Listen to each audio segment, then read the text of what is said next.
इसके बारे में ऑलरेडी पढ़ चुके हैं, लेकिन आज के चैप्टर में हम इक्वलिटी से रिलेटेड थोड़ा सा और डीपली पढ़ेंगे और जानने की कोशिश करेंगे कि इक्वलिटी का जो एग्जैक्ट मीनिंग होता है, जो एग्जैक्ट उसकी डेफिनेशंस होती हैं, वो क्या होती है। सो मैं आपको एक चीज़ यहाँ पे इस चैप्टर को स्टार्ट करने से पहले क्लियर कर देता हूँ कि आपको इक्वलिटी और यूनिटी में बिल्कुल भी कंफ्यूज नहीं होना है, क्योंकि दोनों की डिफरेंस, दोनों में जो है काफ़ी बड़ा डिफरेंस होता है और दोनों की डेफिनेशंस भी अलग अलग होती हैं। कुछ स्टूडेंट्स ऐसे होते हैं कि वो दोनों में कंफ्यूज हो जाते हैं कि जो इक्वलिटी होती है वही यूनिटी होती है, बट ऐसा बिल्कुल भी नहीं है। क्योंकि इक्वलिटी की अगर हम हिंदी की मीनिंग की भी बात करें, सो इक्वलिटी का जो मीनिंग होता है वो होता है समानता। मैं आपको यहाँ पे दोनों में थोड़ा सा डिफरेंस बता देता हूँ कि इक्वलिटी इक्वलिटी जो होती है उसको हम कहते हैं समानता। अगर हम इसकी परफेक्ट डेफिनेशन की बात करें तो हम ये बोल सकते हैं कि equality means everyone has the same right and same advantages. So ये इसकी इक्वलिटी की डेफिनेशन हो जाएगी। अगर आप मान लीजिए आपके एग्जाम में 1 मार्क्स का या 2 मार्क्स का अगर कोई क्वेश्चन आता है और आपसे पूछा जाता है कि इक्वलिटी की डेफिनेशन क्या होती है, तो आप इस डेफिनेशन को भी लिख सकते हैं that equality means everyone has the same right and the same advantages. On the other hand, if we talk about the unity means एकता। अगर हम हिंदी मीनिंग की बात करें, यूनिटी मीन्स एकता। और एकता तो हम सब जानते ही हैं कि एकता मीन्स क्या होता है, यानी कि मिलजुल के एक साथ में रहना। तो यहाँ पे इक्वलिटी में और यूनिटी में काफ़ी बड़ा फ़र्क होता है। इक्वलिटी में जो है, जो गवर्नमेंट की तरफ से अधिकार दिए जाते हैं या किसी भी तरीके के जो एडवांटेज दी जाती हैं, वो सभी लोगों के लिए बराबर होती हैं, चाहे वो किसी भी रिलीजन से आता हो, किसी भी कास्ट से आता हो या उसकी कोई भी लैंग्वेज हो। उस बिहाफ पे हम कोई भी डिस्क्रिमिनेशन, कोई भी भेदभाव किसी से भी नहीं कर सकते। सो उसको कहते हैं इक्वालिटी, यानी कि there should not be any discrimination on any basis, either on the caste, religion और जेंडर और language. So this is the definition of equality. अब हम बात करेंगे कि चैप्टर में इक्वालिटी से रिलेटेड क्या दिया हुआ है। सो यहाँ से स्टार्ट करते हैं पैराग्राफ से। India is a democracy. In the class 6th book we looked at the key elements of the democratic government. Democratic government के जो एलिमेंट्स होते हैं उसके बारे में हम 6th क्लास में पढ़ चुके हैं। सो कौन कौन से एलिमेंट्स होते हैं डेमोक्रेटिक गवर्नमेंट्स के? First one is peoples participation, the resolution of conflict. Conflict यानी कि मतभेद अगर आपस में होता है किसी का, तो उसका सॉल्यूशन निकालना। And equality and justice. Equality means, जैसे मैंने अभी आपको बताया, समानता, एंड जस्टिस मीन्स न्याय। So equality is a feature of democracy and influence all aspects of its functioning. जो डेमोक्रेसी जो है वो एक इक्वलिटी जो है वो डेमोक्रेटिक गवर्नमेंट का या फिर डेमोक्रेसी का एक फीचर है। So in this chapter you will read more about equality, what it is, why it is important in democracy, and whether or not everyone is equal in India. So हम ये आज के chapter में पढ़ने वाले हैं कि इंडिया में सारे लोग बराबर हैं, यानी कि समान हैं या फिर नहीं। सो इसको स्टार्ट करेंगे हम। यहाँ पे जो एक छोटी सी स्टोरी दी हुई है कांता के बारे में, ये इलेक्शन डे की स्टोरी है। यहाँ पे जो ये आपस में कन्वर्सेशन कर रही हैं कांता और उसकी friend. Isn't it good, Suja, that we can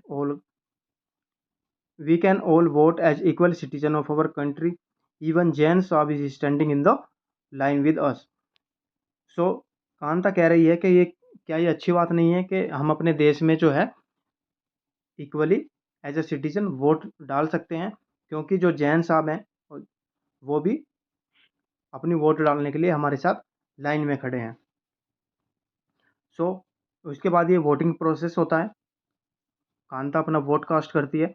सो यहाँ पे आपको ये देखने को मिलेगा कि जब आप अपना वोट डाल रहे हैं सो वहाँ पे एम्प्लॉयर और एम्प्लॉय यानी कि जो काम देने वाला है वो भी और जो काम करने वाला है वो भी एक ही लाइन में अपनी वोट को डालने के लिए खड़े हैं। लेकिन इस स्टोरी का जो नेक्स्ट पोर्शन है, नेक्स्ट पार्ट है जो इस स्टोरी का, उसमें यहाँ पे पता चलेगा कि जो कांता की बेटी है वो काफ़ी बीमार है और उसको हॉस्पिटल जब कांता लेके जाती है तो उसको वहाँ पे लाइन में खड़ा होना पड़ता है। ये आप यहाँ पे थोड़ी सी स्टोरी देख लेना, क्योंकि ये सिर्फ आपको समझाने के लिए यहाँ पे दी गई है स्टोरी। सो जब कांता की बेटी काफ़ी बीमार होती है, वो उसको लेके जाती है हॉस्पिटल, तो वो वहाँ पे देखती है कि यानी कि कांता को ही लाइन में खड़ा होना पड़ रहा है, बट जो और लोग होते हैं यानी कि जैसे जैन मैडम एंड जैन साहब यहाँ पे इसने बात की है उसकी, वो लाइन में खड़े नहीं होते हैं। यानी कि जो थोड़े से रिच पीपल होते हैं वो इस तरीके से लाइन में हॉस्पिटल्स में खड़े नहीं होते हैं। कांता ये यहाँ पे बताने की कोशिश कर रही है। सो यहाँ पे थोड़ी सी असमानता आपको देखने को मिलेगी कि जो गरीब हैं वो लाइन में यहाँ पे खड़े हैं और जो अमीर होते हैं, थोड़े से रिच होते हैं, वो ऐसे हॉस्पिटल्स में लाइन में खड़े नहीं होते हैं।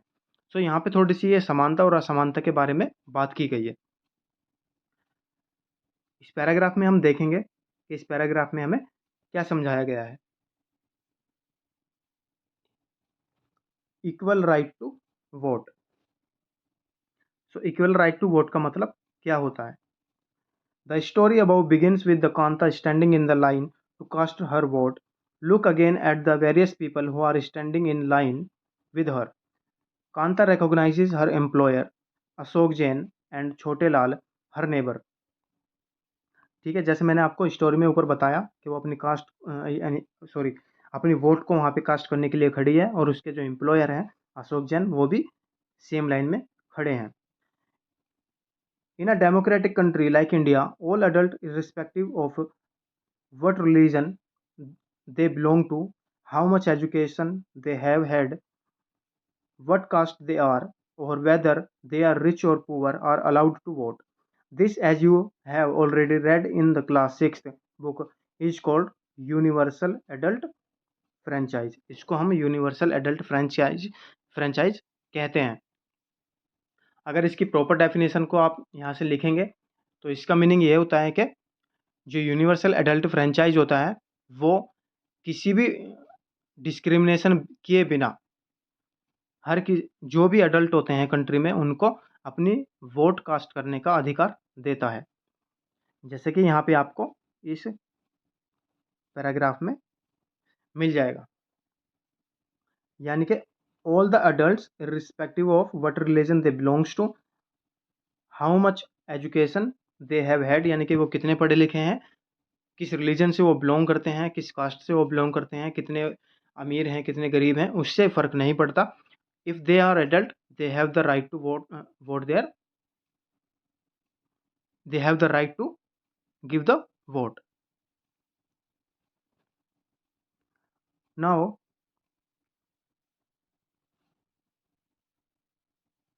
सो universal adult franchise is an essential aspect of all democracies. ये डेमोक्रेसी का एक इम्पोर्टेंट पहलू है।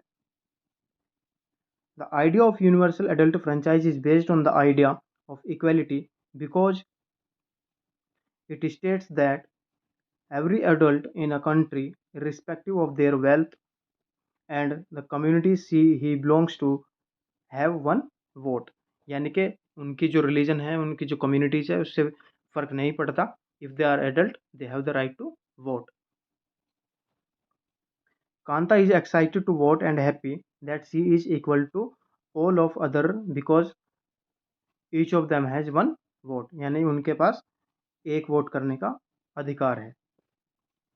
नाउ बट एज हर day goes on, Kanta becomes less certain about what this equality really means. यानी कि उसको ये एहसास होता है कि इस इक्वलिटी का, इस समानता का मीनिंग क्या हुआ।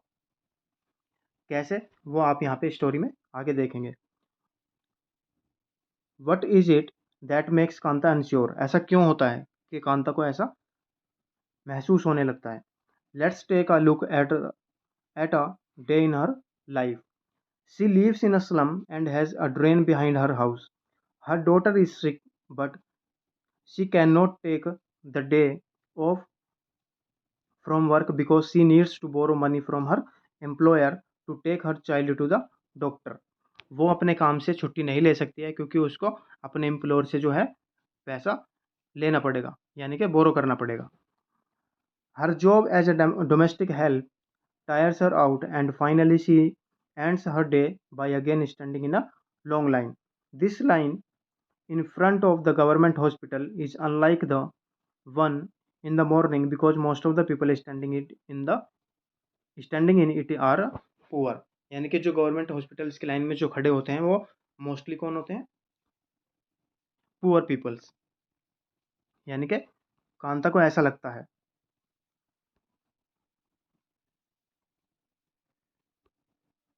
So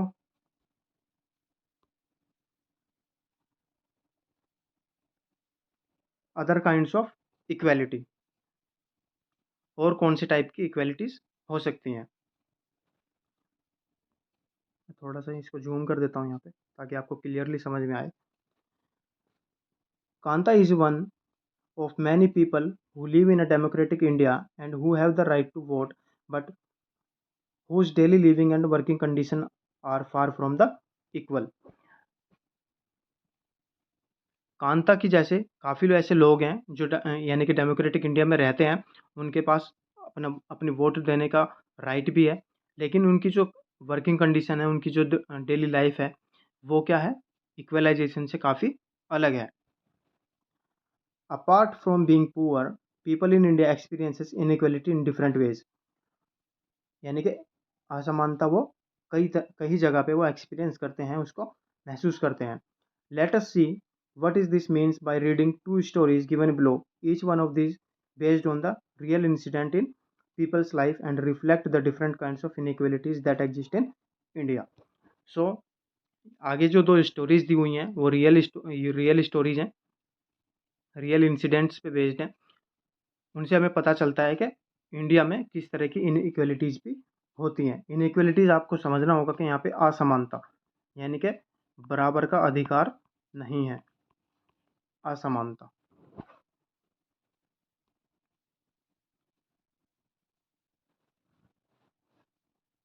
one of the more common forms of inequality in India is the caste system. एक जो इनइक्वालिटी का एक हिस्सा है वो है, यानी कि इनइक्वालिटी किस पे बेस्ड है? कास्ट सिस्टम पे. यानी कि कास्ट सिस्टम से रिलेटेड आपको इनइक्वालिटीज़ देखने को इंडिया में मिल जाएंगी. If you live in a rural area, sorry, if you live in a rural India, your caste identity is something that you probably learned or experienced very young. If you live in urban India, some of you might think that people no longer believe in caste. अगर आप rural India में रहते हैं यानी कि गांव के areas में रहते हैं तो आपने कास्ट आइडेंटिटीज को भी आपने देखा होगा कि कास्ट बेस्ड पे वहाँ पे डिस्क्रिमिनेशन होता है या कास्ट से उनकी पहचान होती है. अगर आप शहर में रहते हैं, अर्बन एरिया में रहते हैं, तो आपको हो सकता है कि आप कास्ट जो होती हैं उनमें बिलीव ना करते हों. But just look at these matrimonials shown from a leading English newspaper and you will see how important the issue of caste continues to be in the minds of the highly educated urban Indians. ये जो यहाँ पे advertisement दिए गए हैं matrimonials के लिए, ये भी आपको इनइक्वलिटीज़ के बारे में दिखाते हैं, यानी कि कास्ट से रिलेटेड ये एडवर्टाइजमेंट्स हैं. Now, let us read a story about experiences of a Dalit child attending school. You have already read about Dalits in the class 6 book. आपने दलित के बारे में क्लास 6 में पढ़ा है. Dalit is a Dalit is a term that the so-called lower caste used to address themselves. दलित कौन होते हैं? यानी कि जो लोअर कास्ट से बिलोंग करते हैं वो अपने आप को दलित दलित बोलते हैं. दलित means broken, and by using this word, lower caste are pointing to how they were. So Dalit means एक तरीके से ब्रोकन, यानी कि उनको अलग समझा गया. इसलिए ही जो लोअर कास्ट होती हैं वो दलित वर्ड का इस्तेमाल करती हैं, ये पॉइंट आउट करने के लिए कैसे उनके साथ बिहेव किया गया और उनको कितना लो कास्ट समझा गया। And continues to be seriously discriminated against, और उनको कैसे कैसे डिस्क्रिमिनेशन यानी उनके साथ किस तरीके से भेदभाव किया जाता है। यहाँ पे आपको ये नीचे स्टोरी दी हुई है। एक दलित राइटर हैं, काफ़ी प्रसिद्ध राइटर हैं, जिनका नाम है ओम प्रकाश वाल्मीकि। तो इनकी ये स्टोरी है, रियल स्टोरी है। यहाँ से हमें कास्ट सिस्टम के बारे में काफ़ी कुछ समझने को मिलेगा। तो इस स्टोरी को हम रीड करते हैं और देखते हैं कि कास्ट कास्ट सिस्टम से रिलेटेड यहाँ पे क्या समझाया गया है। So Om Prakash Valmiki is a famous Dalit writer. In his autobiography Joothan he writes, I had to sit away from the others in the class and that too on the floor, the mat ran out before reaching the spot I sat on. Sometimes I would have to sit way behind everybody right near the door. सो यहाँ पे जो है, जो ओम प्रकाश वाल्मीकि हैं वो बता रहे हैं कि जब मैं स्कूल में जाता था उस टाइम पे मुझे और बच्चों से क्लास में अलग बैठाया जाता था, और वो भी फ्लोर पे। Sometimes I would have to sit behind everybody, कभी कभी ऐसा होता था कि उनको सबसे पीछे बैठना होता था, यहाँ तक के दरवाजे के पास। Sometimes they would beat me without any reason, कभी कभी ऐसा होता था कि वो उनको बिना किसी वजह ही उनकी पिटाई किया करते थे। When he was in class 4th, the headmaster asked Om Prakash to sweep the school and the playground. जब वो क्लास 4th में थे तो उनके जो प्रधानाचार्य थे, उनके जो प्रिंसिपल थे, हेडमास्टर थे, उन्होंने ओम प्रकाश को कहा कि आप जो है स्कूल का स्कूल में सफाई करेंगे और स्कूल का जो प्लेग्राउंड है उसको भी साफ करेंगे। He writes, the playground was very larger than my small physique could handle and it cleaning it. यानी कि जो प्लेग्राउंड था स्कूल का वो काफ़ी बड़ा था उनकी फिजिक के हिसाब से, यानी कि वो इतना बड़ा जो प्लेग्राउंड था उसको साफ नहीं कर सकते थे। माई बैक बेगन टू एक, यानी कि उनकी जो कमर थी वो दर्द करने लगी थी। My face was covered with dust, dust had gone inside my mouth, यानी कि उनके जो मुंह में थी वो डस्ट जाने लगी थी। The other children in my class were studying and I was sweeping, जो और बच्चे थे मेरी क्लास में वो पढ़ रहे थे और मैं बाहर की सफाई कर रहा था। Headmaster was sitting in his room and watching me, headmaster class में बैठे थे और वो पूरी तरीके से उनको देख रहे थे। I was not even allowed to get a drink of water, उनको पानी पीने के लिए भी अलाउ नहीं किया गया। I swept the whole day from the doors and windows of the school rooms, यानी कि दरवाजे से लेके खिड़कियां तक और स्कूल के जो रूम्स थे उन सबको उन्होंने अच्छी तरीके से क्लीन किया। The eyes of the teachers and the boys so this spectacle. Om Prakash was made to sweep the school and the playground for the next couple of days, and this only came to an end when his father, who happened to be passing by, saw his son sweeping. यानी कि उनको 2 दिन तक लगातार ऐसा करने के लिए बोला गया, और ये तब जाके बंद हुआ जब उनके जो फादर थे एक बार स्कूल के पास से गुजर रहे थे और उन्होंने अपने बेटे को देखा कि वो स्कूल में साफ सफाई कर रहा है। He confronted the teacher and then walking away from the school holding Om Prakash's hand, he asked, he said loudly for all of them to hear. और उन्होंने क्या किया फिर उनके फादर ने, जो ओम प्रकाश थे उनके फादर ने, कि उन्होंने उनका हाथ पकड़ा और वहाँ से लेके चल दिए, और फिर उन्होंने जो हेडमास्टर थे उनको बोला that you are a teacher so I am leaving now, कि आप टीचर हैं और मैं यहाँ से अब जा रहा हूँ, but remember this much master, he will study right here, कि आप इतना ध्यान रखें कि ये बच्चा यहीं पे पढ़ेगा in this school, and not just him but there will be more coming after him, कि ये अकेले नहीं पढ़ेंगे यहाँ पे, ये अकेला यहाँ पे नहीं पढ़ेगा, इसके जैसे और भी बहुत बच्चे यहाँ पर पढ़ेंगे। सो ये तो आपको एक कास्ट सिस्टम से रिलेटेड स्टोरी समझने को मिल गई कि किस तरीके से कास्ट के ऊपर जो है कास्ट से रिलेटेड उनको किस तरीके से उनके साथ भेदभाव किया गया था और उनको मजबूर किया गया कि स्कूल के प्लेग्राउंड को वो साफ करें। Now the next story is The second story is based on the incident that took place in one of India's larger cities and is common practice in most of the country. It is a story about Mr. and Mrs. Ansari who were looking to rent an apartment in the city. ये story है mister and Mrs Ansari की, जो कि एक city में, एक शहर में किराए के लिए एक अपार्टमेंट देख रहे थे. They had the money and so paying the rent was no problem. उनके पास पैसे थे और किराया पे करना यानी कि रेंट पे करना उनके लिए कोई बड़ी दिक्कत नहीं थी, उनके लिए कोई प्रॉब्लम नहीं थी. They went to the property dealer for help to find a place. The dealer informed them that he knew about quite a few apartment that are available for the rent. जब वो एक dealer के पास गए और उन्होंने कहा कि हमें रेंट पे जो है एक अपार्टमेंट चाहिए, तो डीलर ने उनको बोला कि उनकी नज़र में कुछ अपार्टमेंट्स ऐसे हैं जो कि रेंट के लिए अवेलेबल हैं. They visited the first apartment and the Ansaris liked it very much and decided to take it. However, when the landlady found that their names, she made an excuse about how she could not rent the house to someone who ate meat because the building did not have any non-vegetarian resident. यानी कि एक apartment उनको मिला, लेकिन जो उस apartment की जो मालिक थी यानी कि जो लैंड लेडी थी, जब उसको पता चला उनके नाम के बारे में, तो उसने क्या एक्सक्यूज़ दिया कि यहाँ पे जो है नॉन वेजिटेरियंस नहीं रह सकते, क्योंकि इस अपार्टमेंट में, इस बिल्डिंग में नॉन वेजिटेरियंस नहीं रहते हैं. Both the Ansaris and the property dealer were surprised to hear this because they could smell fish being cooked in the neighbor's house. The same excuse was repeated in the second and the third apartment. Same he excuse उनको second apartment और third apartment में भी देखने को मिला. Finally, the property dealer told them that they might want to change their names and call themselves Mr. and Mrs. Kumar.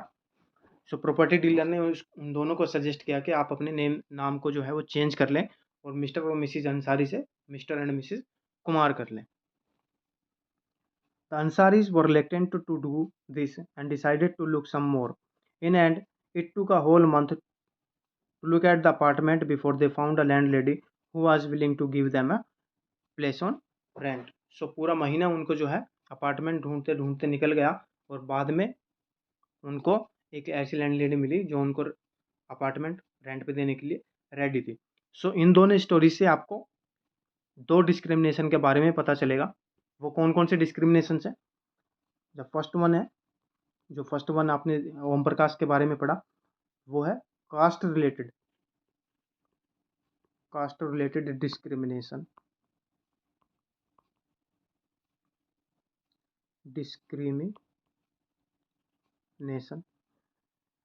और जो दूसरा आपको मिलेगा, यानी कि जो सेकंड स्टोरी है, उसमें जो डिस्क्रिमिनेशन है वो रिलीजियस बेस्ड है.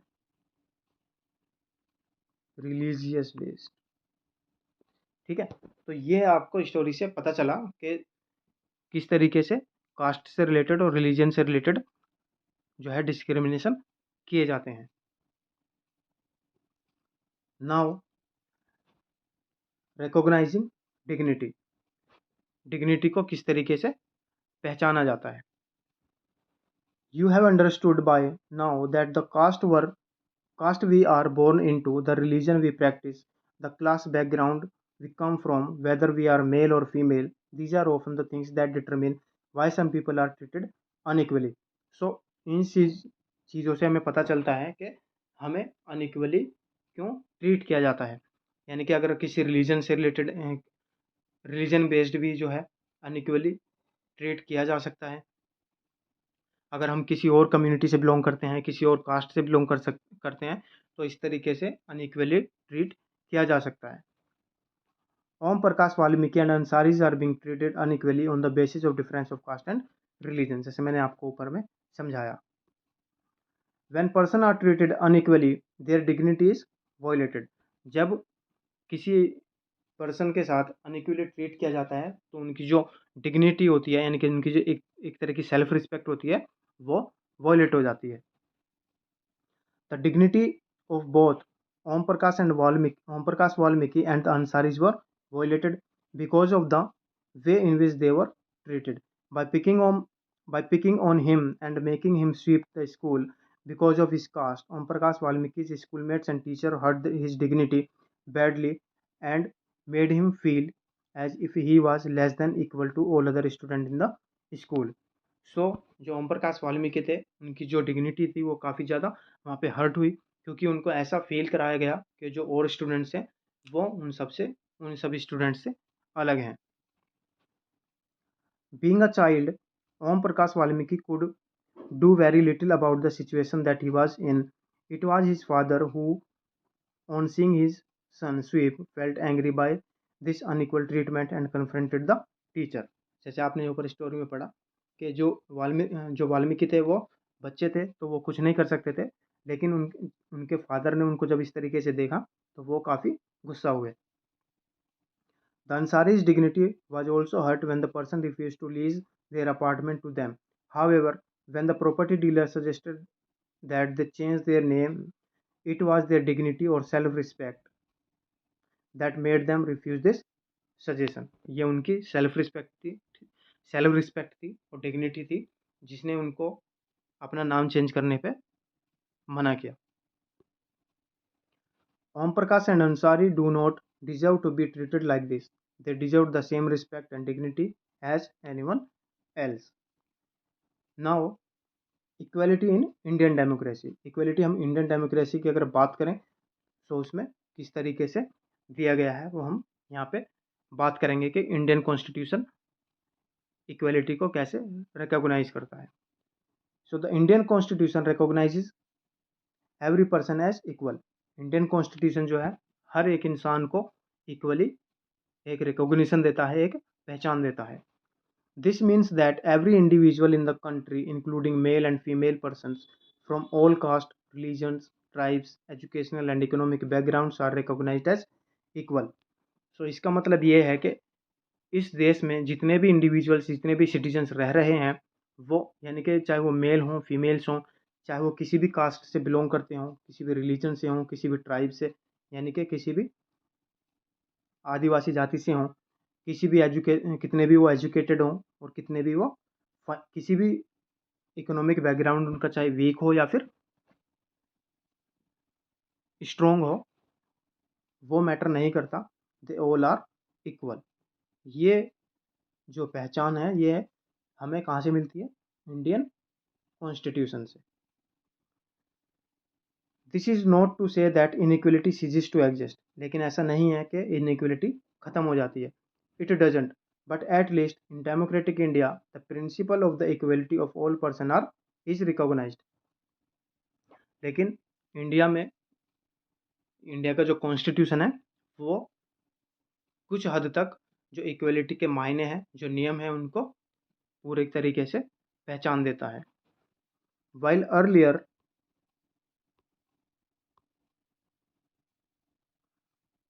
earlier no law existed to protect people from discrimination and ill treatment. पहले जो था इस तरह का कोई भी कानून नहीं था जो कि लोगों को भेदभाव से बचाए या इस तरह के जो ट्रीटमेंट्स होते हैं उनसे बचाए. Now there are several that works to see that the people are treated with dignity as equal. This recognition of equality include some of the following provisions in the constitution. So ये जो recognition है equality की, इसमें कुछ provisions हैं जो constitution में दिए गए हैं. वो कौन कौन से हैं वो हम यहाँ पे बात करेंगे. आप इनको जरूर याद रखें और नोट करें क्योंकि इनसे रिलेटेड क्वेश्चन एग्जाम्स में आने के चांसेस रहते हैं.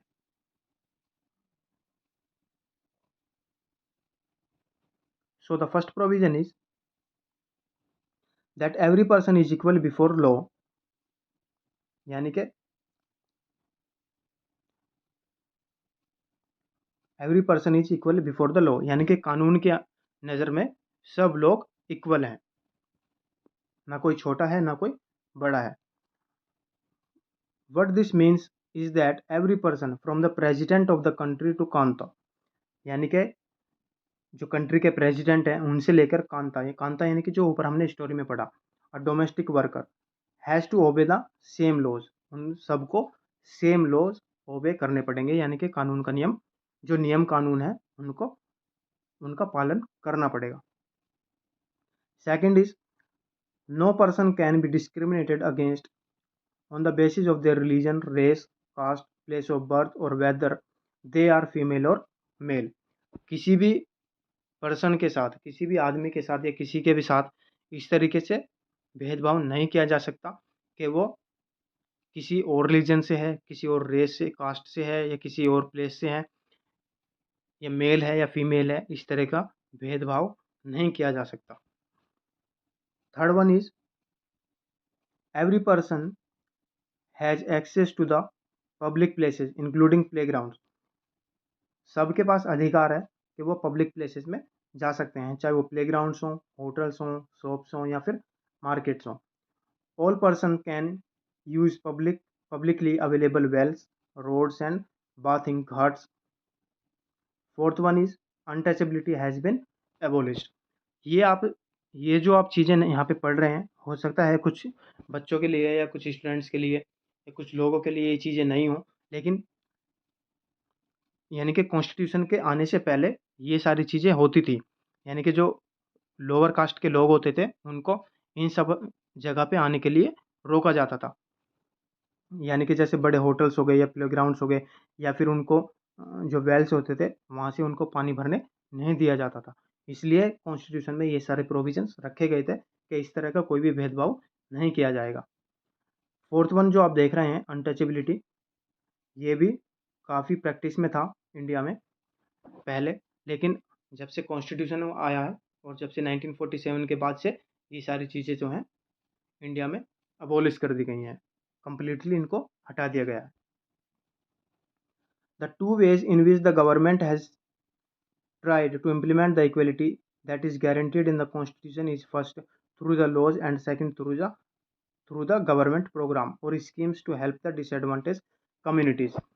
So दो ऐसे तरीके हैं जो गवर्नमेंट ने इक्वालिटी को इम्प्लीमेंट करने के लिए कोशिश किया है, ट्राई किया है। वो किस तरीके से? एक तो कॉन्स्टिट्यूशन के द्वारा, यानी कि जो प्रोविजंस कॉन्स्टिट्यूशन में बनाए हैं कानून के द्वारा, और दूसरी जो चीज़ है वो है गवर्नमेंट के प्रोग्राम्स या फिर स्कीम्स। यानी कि जो लोअर कास्ट हैं उनके लिए कुछ स्कीम्स ऐसी गवर्नमेंट ने बनाई ताकि उनको थोड़ा सा बढ़ावा दिया जा सके। There are several laws in India that protect every person's right to be treated equally. In addition to laws, the government has also set up several schemes to improve the lives of the communities and individuals who have been treated unequally for several centuries. कुछ ऐसी schemes government ने ऐसी बनाई हैं जिनसे जो इल treat यानी कि जो अनइक्वली जिन लोगों के साथ भेदभाव किया जा रहा था, अनइक्वली जिनको ट्रीट किया जा रहा था, उनकी जो लाइफ है उनको थोड़ा सा इम्प्रूव किया जा सके। These schemes are to ensure greater opportunity for the people who have not had this in the past. One of the steps taken by the government include the mid-day meal scheme. अगर इन सब schemes की अगर हम बात करें तो उसमें एक स्कीम है जिसको हम मिड डे मील स्कीम कहते हैं। This refer to the programme introduced in the all government elementary schools to provide children with the cooked lunch. इसमें क्या होता है कि बच्चों के लिए यहाँ पे एक लंच दिया जाता है। Tamil Nadu was the first state in India to introduce this scheme. Tamil Nadu जो है इंडिया में फर्स्ट ऐसा स्टेट था जिसने मिड डे मील स्कीम को स्टार्ट किया था। कब स्टार्ट किया था? 2001 में। The Supreme Court asked all the state government to begin this programme in their schools within the 6th month. फिर सुप्रीम कोर्ट ने ऐसा ऑर्डर दिया कि मिड डे मील स्कीम को जो है बाकी स्टेट गवर्नमेंट्स भी इसको अपने स्कूल्स में लागू करें। This programme has had many positive effects. This includes the fact that more poor children have begun enrolling and regularly attending schools. इसका जो पॉजिटिव इम्पैक्ट हुआ वो ये हुआ कि जो पुअर चिल्ड्रंस थे उन्होंने स्कूल में एडमिशन लेने स्टार्ट कर दिए और ज़्यादा से ज़्यादा अटेंडेंस भी आने लगी। Teachers reported that earlier children would often go home for lunch and then not return to the school, but now with the midday meal being provided in the school, their attendance has improved. पहले ऐसा होता था कि lunch में जो बच्चे होते थे वो लंच के लिए घर आते थे और फिर वापस स्कूल जाते ही नहीं थे। लेकिन जब से मिड डे मील स्कीम आई है, तब से ऐसा होना बंद हो गया है और स्कूल में जो बच्चों की अटेंडेंस है वो काफ़ी हद तक बढ़ गई है। Their mothers who earlier had to interrupt their work to feed their children at home during the day now no longer need to do so. This program has also helped to reduce caste prejudice because both the lower and the upper caste children in the school eat this meal together. यहाँ पे जो है एक हद तक caste system को भी यहाँ पे रिमूव करने में, हटाने में हेल्प हुई है, क्योंकि जो लोअर कास्ट के होते हैं या फिर अपर कास्ट के होते हैं वो एक साथ ही यहाँ पे बैठकर खाना खाते हैं। Dalit women have been employed to cook the meal. The midday meal program also helped reduce the hunger of the poor students who often come to school and cannot concentrate because their stomach are empty. So जो poor students होते हैं, जो भूख की वजह से नहीं आ पाते हैं, उनको भी यहाँ पे काफ़ी हद तक रिड्यूस करने में हेल्प मिली है। While the government program play an important role in increasing equality of opportunity, there is much that still needs to be done. कुछ और काम करने भी जरूरी हैं। While the midday meal program has helped increase the enrollment and attendance of the poor children in school, there continues to be big differences in our country between schools that rich attend and those that the poor attend. यानी कि अभी भी differences ऐसे हैं जो कि rich students के attendance में और पुअर जो अटेंड करते हैं वो उनमें डिफरेंस है। Even today there are several schools in the country in which Dalit children like Om Prakash Valmiki are discriminated against and treated unequally. यानी कि आज भी कुछ स्कूल्स ऐसे हैं जहाँ पे दलित जो स्टूडेंट्स होते हैं उनके साथ भेदभाव किया जाता है, जिस तरीके से ओम प्रकाश वाल्मीकि के साथ किया गया था। These childrens are forced into unequal situation in which their dignity is not respected. उनकी डिग्निटी को रिस्पेक्ट नहीं दी जाती है। This is because people refuse to think of them as equal even though the law requires it. अभी भी लोग जो हैं इसको मानने को तैयार नहीं होते, यहाँ तक कि कानून ऐसा करने के लिए मना करता है। यानी कि लॉ कहता है कि किसी भी तरह का कोई डिस्क्रिमिनेशन नहीं होना चाहिए, लेकिन अभी भी कुछ जगह पे ऐसा है कि लोग उसको फॉलो नहीं करते हैं। One of the main reason for this is that attitude change very slowly. ऐसा इसलिए है क्योंकि जो एटीट्यूड होता है वो काफ़ी स्लोली चेंज होता है। Even though person are aware that discrimination is against the law, they continue to treat people unequally on the basis of their caste, religion, disability, economic status and because they are women. यानी कि काफ़ी लोग ऐसा जानते हैं कि ये कानून के खिलाफ है, लेकिन फिर भी जो है वो इन सब चीज़ों पे बेस्ड जो है डिस्क्रिमिनेशन करते रहते हैं। It is only when the people begin to believe that no one is inferior and that every person deserve to be treated with dignity. ये तभी मुमकिन है तब लोग ऐसा समझें कि सबकी जो डिग्निटी होती है, वो जो सेल्फ रिस्पेक्ट होती है वो बराबर होती है और किसी भी तरह का कोई भेदभाव नहीं किया जाना चाहिए और कोई भी इन्फीरियर नहीं है। Establishing equality in a democratic society is a continuous struggle and one in which individual as well as the various communities in India contribute to, and you will read more about this in this book. आप इसके बारे में और आगे पढ़ेंगे। Issues of equality in other democracies. अगर हम दूसरी डेमोक्रेसीज की बात करें तो उसमें इक्वलिटीज़ के कौन कौन से इश्यू हैं। You are probably wondering whether India is the only democratic country in which there is inequality and where the struggle for equality continues to exist.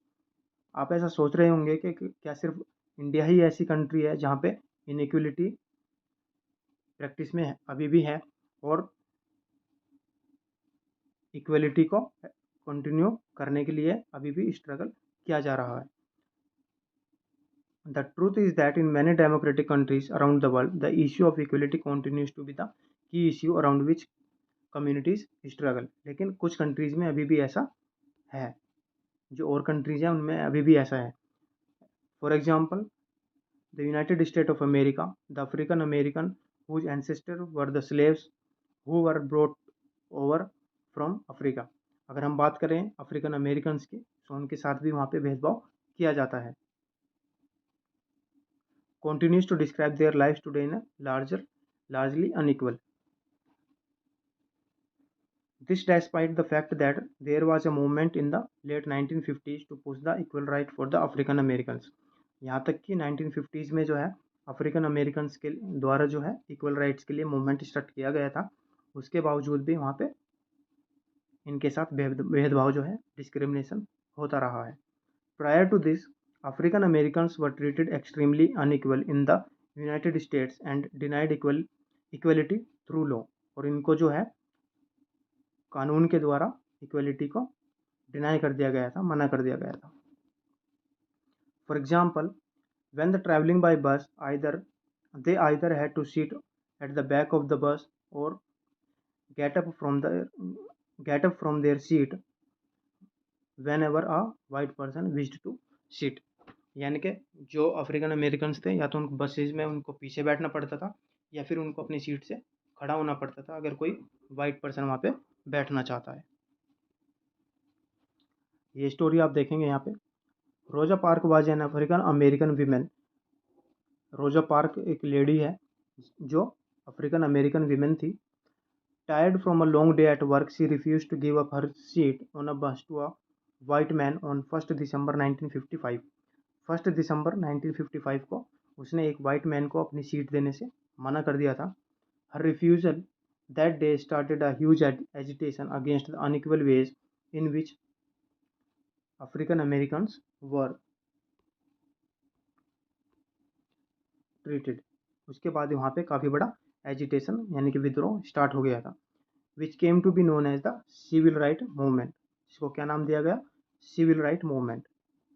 The civil right act of 1964 prohibited discrimination on the basis of race, religion और national origin. Civil right act ने जो 1964 में आया उसने किसी भी तरह के भेदभाव को प्रोहिबिट कर दिया यानी कि ख़त्म कर दिया। It also stated that all the schools would be open to African American children and they would no longer have to attend the separate school specially set up for them। और इस कानून के द्वारा फिर ये भी बताया गया कि जो अफ्रीकन अमेरिकन चिल्ड्रंस हैं वो किसी भी स्कूल में एडमिशन्स ले सकते हैं और अटेंड कर सकते हैं।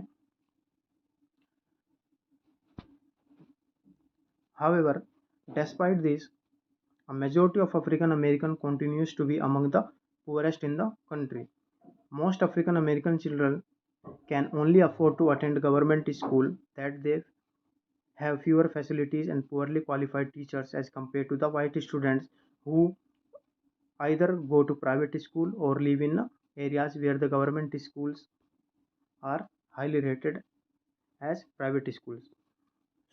लेकिन अभी भी ऐसा है कि जो अफ्रीकन अमेरिकन्स हैं वो वहाँ पे कंट्री में काफ़ी पुअर हैं और वो ऐसे स्कूल्स में जाते हैं जहाँ पे काफ़ी कम फैसिलिटीज़ हैं और जो टीचर्स हैं वो काफ़ी कम क्वालिफाइड हैं अगर हम कंपेयर करें वाइट स्टूडेंट्स के प्राइवेट स्कूल से related.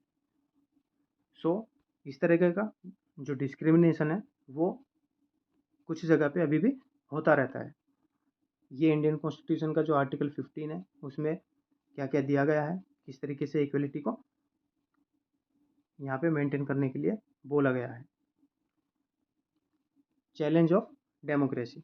No country can be described as being completely democratic. किसी भी कंट्री को कम्प्लीटली डेमोक्रेटिक डिस्क्राइब नहीं किया जा सकता। There are always communities and individuals trying to expand the idea of democracy and push for a greater recognition of the equality on existing as well as the new issues। Central to this is the struggle for the recognition of all the persons as equal and for their dignity to be maintained। In this book, you will read about how this issue of equality affect various aspects of our daily lives in democratic India। Daily life में किस तरीके से ये affect करता है आप आने वाले चैप्टर्स में भी पढ़ेंगे। As you read this chapter,